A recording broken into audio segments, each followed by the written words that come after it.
The military significance of Diego Garcia creates a fundamental tension at the heart of the Chagossian struggle.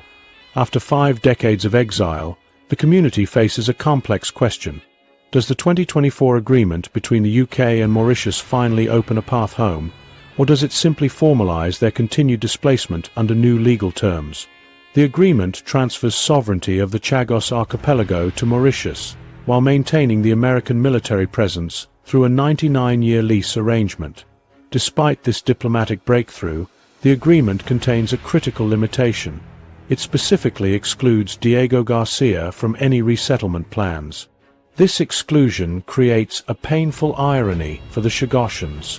Their primary population center and largest island remains off-limits, while return is theoretically possible only to the smaller, less developed outer islands.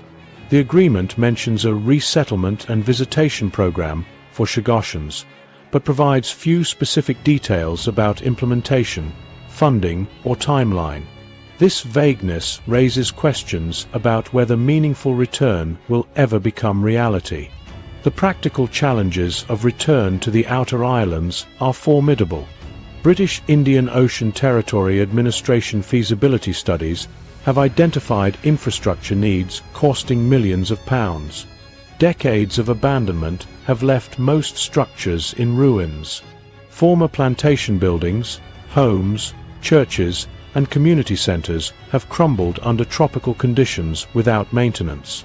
Any resettlement would require building essentially everything from scratch: housing, water systems, electricity generation, medical facilities, schools, and transportation infrastructure.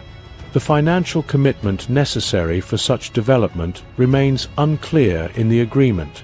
Employment presents another significant obstacle.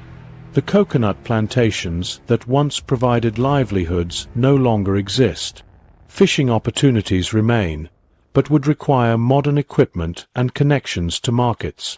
Tourism offers potential, but would demand substantial investment in accommodation and transportation links. Without clear economic foundations, any resettlement risks creating isolated communities dependent on external support rather than self-sufficient populations.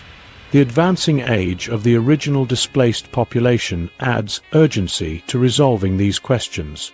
Many who experienced the forced removals firsthand have already died in exile. With each passing year, fewer Chagossians remain who personally remember life on the islands before displacement. For these elders, return represents the restoration of a stolen identity and the possibility of dying on ancestral land.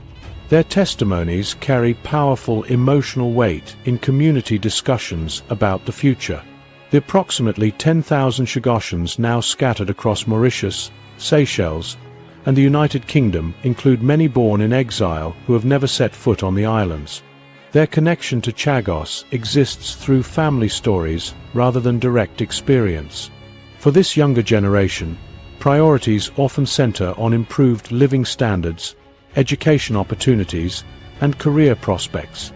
Many have built lives in their countries of residence, with education, employment, and social connections that would be difficult to abandon. This generational perspective creates competing visions for justice.